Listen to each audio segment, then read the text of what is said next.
through metacognition, you are correct, we could improve the knowledge and skills of our learners. Thank you, Ms. Lazana, for your input. Since we talk about thinking, it's very important that teachers are always reminded to teach not only the cognitive processes, not only the mental processes, okay, not only honing of the mind, but also the value of teaching these people, young people, on how to learn.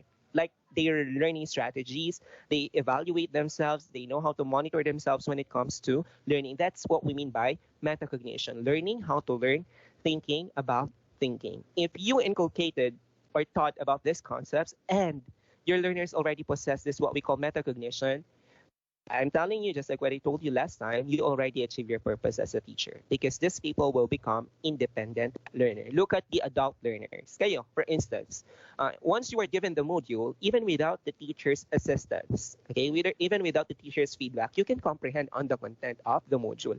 Alam nyo na ngayon sa puntong ito kung ano yung mga strategies, yung mga habits na makatutulong sa inyo para matuto. Okay? Like when you study about a concept, alam nyo na yung mga procedure. You know what fits you, what works with you, what is effective on your learning style. That's what we mean by metacognition. Okay? You know how to evaluate your learning. You know how to monitor your learning. You know how to plan for learning. Okay? And once you have that, you already are labeled as independent learner.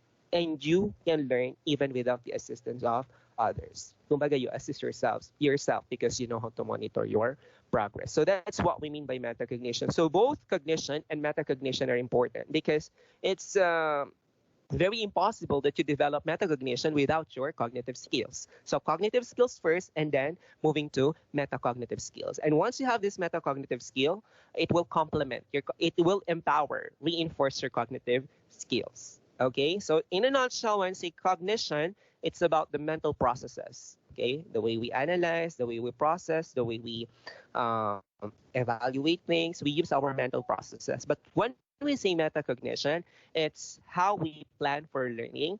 It's how we evaluate our learning. It's how we monitor our own learning. That's why we call it thinking about thinking, learning about learning. Okay, we are still on chapter 5. Okay, about cognitive and metacognitive factors in learning. But for this session, we will focus on these factors. Because last time we made a comparison between cognitive and metacognitive skills. We differentiated between cognition and metacognition. We also found comparisons between the two. And we learned that they complement each other. Okay, though they are different, still they complement each other and they may overlap. Okay, yung mga examples nga na binigay natin. There are times there's one activity that could work for your cognitive skills. At the same time, it also works for your metacognitive skills. And our session objectives for today are the following, shown on your screen. Okay, and the one highlighted will be our emphasis for this session, to analyze findings to explain cognitive and metacognitive factors in learning. Okay, and this will be our major emphasis for this session, cognitive and metacognitive factors in learning. We're done with the first one, okay? And next session, dun na tayo sa huli. Indicators of cognitive and metacognitive theories in the K-12 curriculum guide. And that will be our last topic for the semester. Congratulations in advance for having it this far. Okay, on your screen are the factors in learning related to development of cognition and metacognition. So ito daw yung mga bagay na may impluwensya, okay, which influence learning, okay, which influence development of cognition and metacognition. So we have intelligence, we have age, level of education, and the use of cognitive strategies for instruction. Okay, let's start with intelligence. So it says here, yung talino daw. Okay, na-define natin before, di ba, in different ways. Now, as a recap, how do we define intelligence now? What is your understanding about intelligence? Yes, Miss Fermin. Miss Fermin, Ira. Sir. Based on our previous discussion, how do you define intelligence now? Yung pong ability po ng isang student po, academic man po or sa mga bagay po na hilig po naman. Yung pong nag-excel siya. Correct. Okay, that's your definition of intelligence, and that definition matches with Howard Gardner's theory of multiple intelligences. Like wherever you excel, in whatever field you excel, you consider yourself as intelligent. There are people who are intelligent when it comes to sports, when it comes to mathematics, when it comes to academics. Okay, and there is this also what we call intelligence about doing things. Meron yung naniniwala, other definition of intelligence that um, intelligence happens when you know how to apply it. Okay? Meron din naman yung nagsabi that intelligence is about your ability to cope up with the situation. That's intelligence. Okay? And I remember we had one session about intelligence na nagkaroon tayo ng iba't ibang definition, di ba, about intelligence. So pag sinabi nating matalino ngayon at present time, hindi na lang yung matalino when it comes to paper pen test. We have different ways on how to describe an intelligent person. Now, how does it affect the development of cognition and metacognition? Now, explanation for this one is the triarchic theory of intelligence by Sternberg. Did you remember, Ms. Beltran? Do you remember the triarchic theory of intelligence of Sternberg?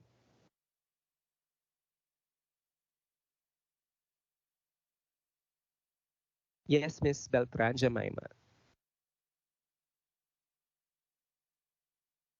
Sir, I remember the boy, but I don't remember the feelings anymore. And I remember the topic, sir, but I don't remember the content anymore. Okay. So it's a triarchic theory of intelligence to review and refresh everyone. Kung natatandaan nyo, okay, wait, I'm going to charge my laptop kasi your battery is running low. O Jemima, mangalkal ka, Ken. Baka naman maabutan mo pa. Anting ka na akong charger.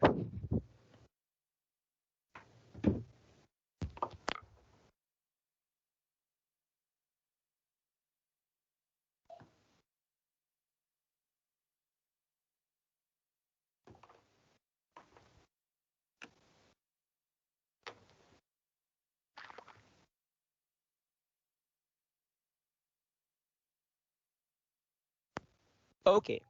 As I was saying, triarchic theory of intelligence by Sternberg states that intelligence has this what we call metacomponents. Yung tinatawag na practical intelligence, experiential intelligence, and componential intelligence. Natatandaan pa? Sir, prelims na pa yan eh. At yung tanaking final, sir. Please. Please moisturize. Siguro na. Is itong sinabi mo yata tandanan mo pa, sir, magdaram na kami mo. Okay, yung tatlong components na yun, if you remember, we have practical intelligence, experiential intelligence, and componential intelligence. Sir Nandere, when say practical intelligence, it's your intelligence that you use for formal and informal education, like in this one, okay, in this session. The intelligence you are using is what we call the practical intelligence, while for experiential intelligence, it's your intelligence that functions for handling new situations. Like you experience a new situation, you are in a different situation, you know how to adjust, you know how to adapt, you know how to respond to this new stimuli. That's what you call experiential intelligence. While the last one is what we know the componential intelligence, which is used for monitoring metacognition. So according here, in this theory, yung tatlong intelligence daw na yan nagfa-function in order for a person to create this one whole of his own intelligence. So may tatlong aspeto siya, creating a whole definition of intelligence. Nang connect na niyan, sir, in development of cognition and metacognitions. Without this, what we call components, yung pangatlong component, no, which is what we call componential, is the one that dictates for metacognition, while the first two, yung practical intelligence and experiential intelligence, is the one that works for cognition. It's about your mental processes. So that's how intelligence affect cognition and metacognition. Okay? In my personal belief as a teacher, in terms of intelligence, iba-iba nga tayo. And that's true. At may kanyang-kanyang epekto yan when it comes to cognition and metacognition. For instance, pansinin niyo yung mga, I'm not discriminating, yung mga varsity player. They are sports intelligent, di ba? But then when it comes to academics, madalang. Maybe 4 out of 10.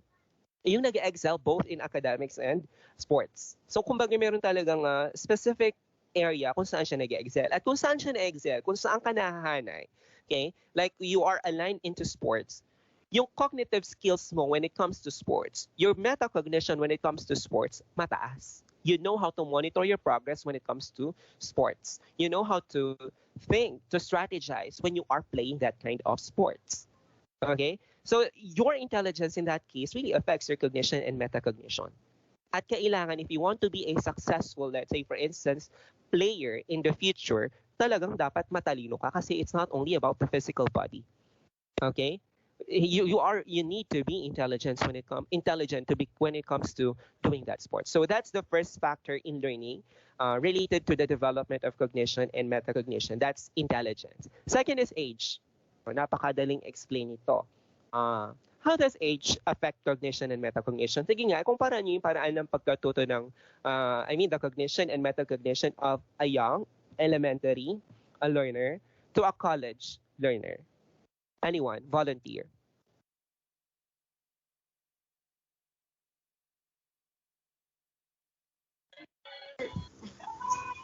Yes, Miss Mendoza. Ano po, sir? Kung ikukumpara mo natin yung metacognition po ng isang tapos ng college student. Magkaiba, sir, kasi po, kung titignan po natin, sir, sa child and adolescent subject po, yung mga bata po kasi nagpo-focus po sila sa mas mababang na dahil sa pag-ano po ng age nila, doon pa lang po unti-unti po methodological thinking nila, problem solving skills po nila. Then kung sa college naman po, sir, hindi na po kasi hindi na po pwede ng strong feeling. Bali nandun na po kasi nasa ng mga bata. Ay, sir. Uy! Wait lang. Okay. Sige, thank you, Miss Mendoza. You are correct. Diyan, ilan man may papatay ka na, Jamie? Okay ka pa?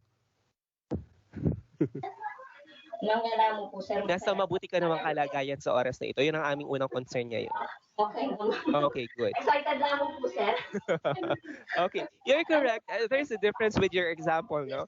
Yung young learners from simple topics that we introduce moving to the adult learners, yung complex topics na dinidiscuss natin. Why is it like that? It's because adult learners already developed this what we call high level of metacognition. Tulad nyo, hindi nyo na pababayaan ang sarili nyo, di ba? Unlike yung mga elementary, bakit may guide pa sila? Meron pa silang na taga-monitor because they don't know how to monitor their progress. Pero kayo, you already know how to monitor your progress. That's why there's no need for you to have or hire your, let's say for it, just go tuturo ako parang parent choice, itong review ako pa, makanyan. Alina, just go. Manong, bukod ting manong, it's, you are already in college. You already plan for your own learning. You already manage your own learning. Unlike in elementary, the parents, the adult, the guardians really monitor these people. Kasi nga, metacognitive skills ng mga bata at that age, hindi pa ganun kataas. They did not discover yet the ability to learn how to learn.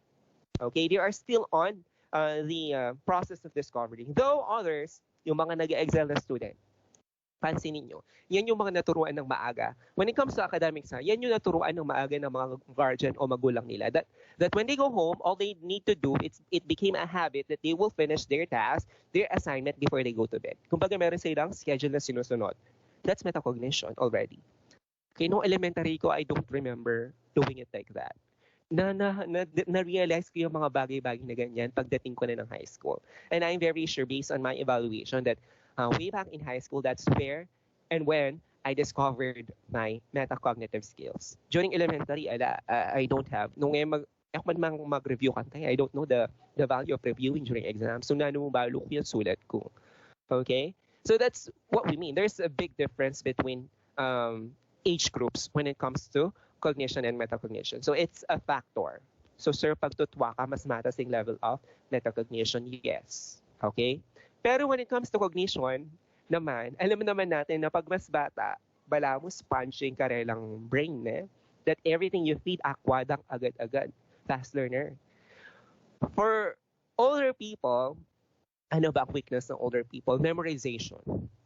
Okay? And ano ba rin mag-memorize? Then it will take time before they memorize an entire piece. Okay? Ayan. Ay, na po rin. Masakit na kasi yung tutuman niyan because of age na. And we're not used to memorizing and on our age. Pero pag mag-memorize ka, my goodness. Pero nung mag-explain yan, expound something, elaborate on something, adult learners will do. Na hindi naman kaya nung mga bata. Okay? The younger peoples. Kaya nila though, very shallow explanation. That's what we mean. So, kumbaga, merong advantage and disadvantage. So, when it comes to age. But age, based on our example, is a factor in learning related to development of cognition and metacognition. Next, level of education. Yes, sir, pating level of education. Ba discrimination yan? Ali, we're just discussing about these factors. And these factors on your screen are research-based. Okay? Kumbaga, napatunayan ito sa research. Now, my question, how does level of education affect cognition or development of cognition and metacognition? Let's have Ms. Panganiban. Cyrene? Yes po. How does level of education, like yung kung elementary ka, high school, or college graduate, postgraduate studies, it impacts now the development of cognition and metacognition? How? Kasi po, nung pag-elementary ka pa lang po, yung pinag-aaralan niyo pa lang po ano tawag dito, yung madali pa lang po. When it comes to strategies, the study habits, okay, learning strategies, how do you observe? Tulad nga po nung sinabi nyo kanina, pag elementary pa lang po, hindi pa alam yung mga review, or hindi pa po alam yung okay, so ibig sabihin, Ms. Panganiban, pag elementary or younger learners, diretso lamang minsip na? Yes. So last question, Ms. Panganiban, if I'm going to ask you, who has more strategies when it comes to learning? Senior learners or the younger learners? Senior learners po. Okay, correct. Okay, that's the explanation for this one. The level of education really impact the development of cognition and metacognition because senior learners, okay, those who are on the higher level of the ladder of the curriculum, meaning high school, college, have more learning strategies, study strategies, because they already developed that. They already gained a lot of experience. And with that, they know how to strategize. Example, when it comes to reading. Pag ang bata, pinagbasa mo, okay, yung nasa elementary, magbabasa yan, okay? They comprehend on the content. Magko-comprehend sila. Others will comprehend, others will not. But, pagdating na ng high school o kaya college and postgraduate studies, pag pinagbasa mo, they have a lot of strategies. Yung iba, magno-note-taking. Diba? Yung iba mag-highlight, may pa-highlight pa. Okay, yung iba isa-summarize pa nila yung binabasa nila. Yung iba habang nagbabasa, they will jot down important notes. Okay? Yung iba, ang technique pa nilang ginagawa, bago sila magbasa, babasahin muna yung title. Iba-browse muna nila yung content from paragraph to paragraph. Not reading word for word, ha? It's reading, it's using scanning and skimming. Ayan, they know how to apply this. Meaning to say, senior learners have this have more experience, and that is tantamount or equal to saying that they have more strategies when it comes to comprehending about things, like when it comes to reading. Okay, so that's how level of education become a factor in learning. Hindi naman siya discrimination. In a way, it says that yung level of education dictates for more experience.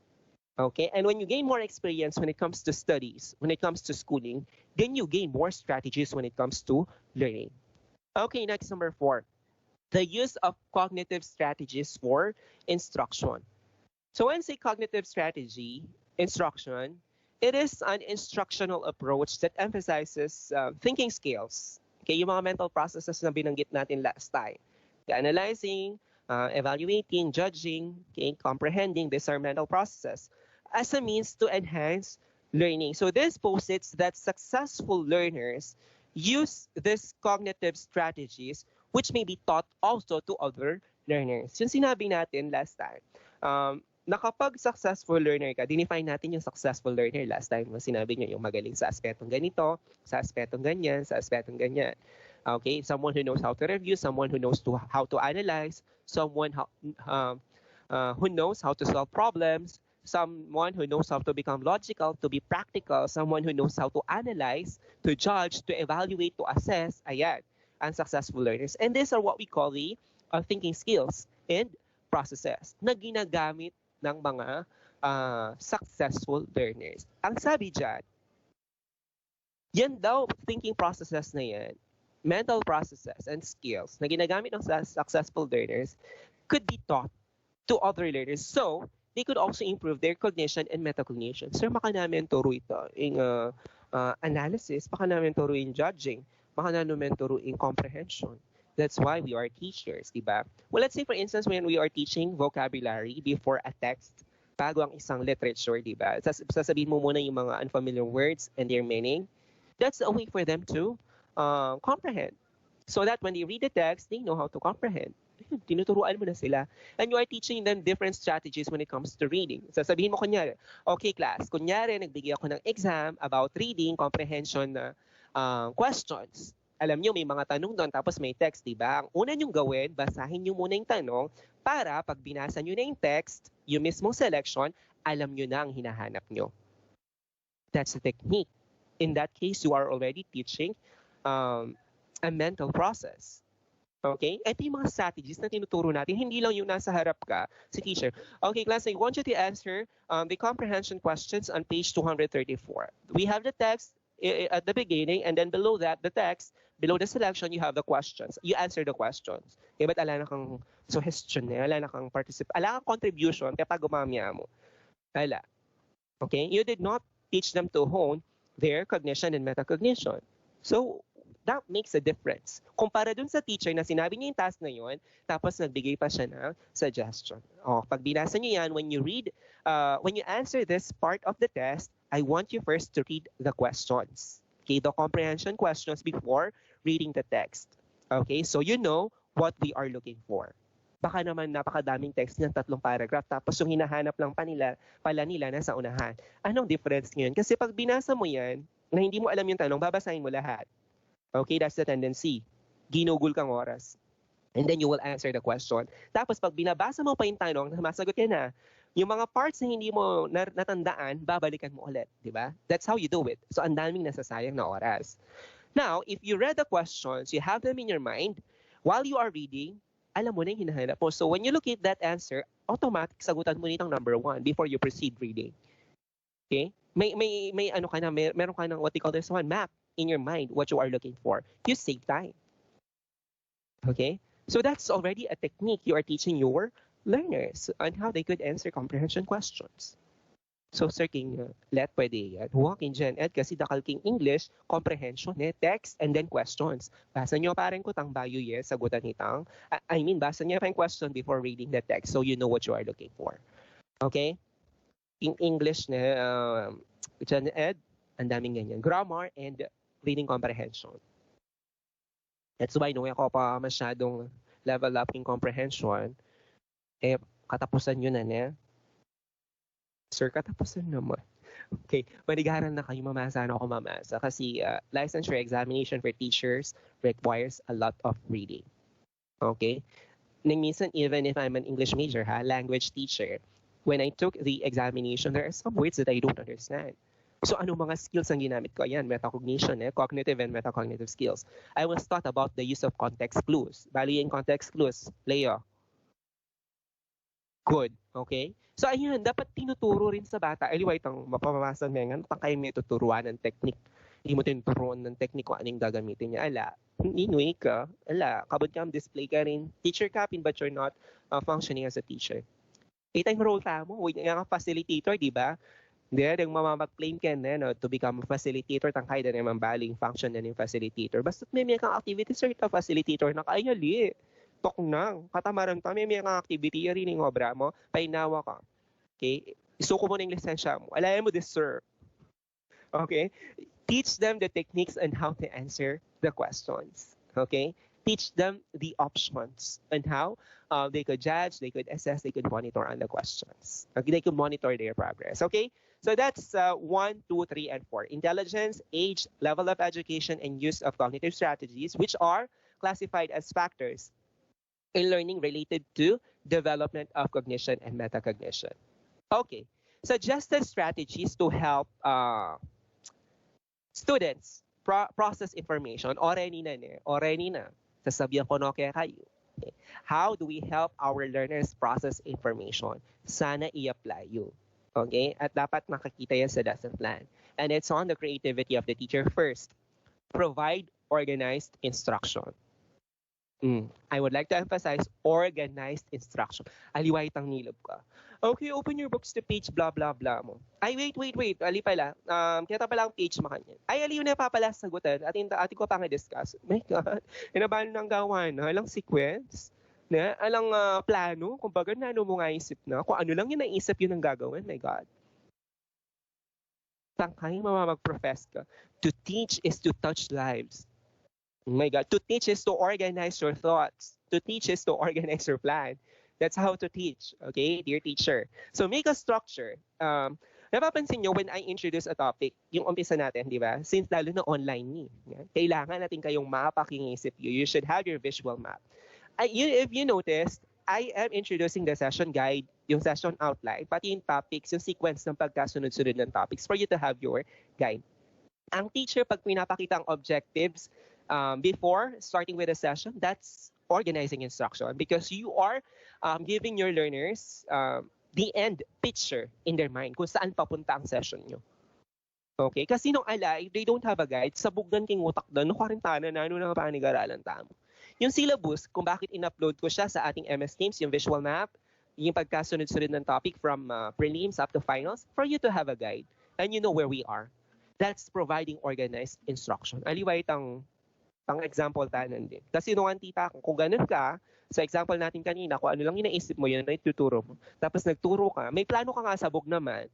Motivation mo na itang tsukindulo. Motivation na tsukindulo. Okay, but magpa-activity ka, yung manchinek, alaman feedback, alang organized instruction. Okay?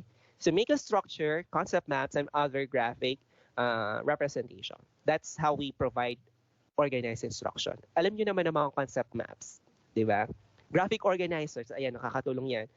So they could, they call this one? Alam niyo yung mga fishbone? Graphic organizer, ano pa, what they call this one? Venn diagram. Di ba pag tinignan mo ang mga diagram na yan, mga graphic organizers na yan, the thought is already organized in your mind. Alam mo na itong mga konseptong ito na nasa gilid ay mga konsepto that are related to the big concept in the middle. Okay? So pakibaluan nyo rin. So this will help you organize instruction and this will help learners to process information. Okay? Next, use single coherent representations.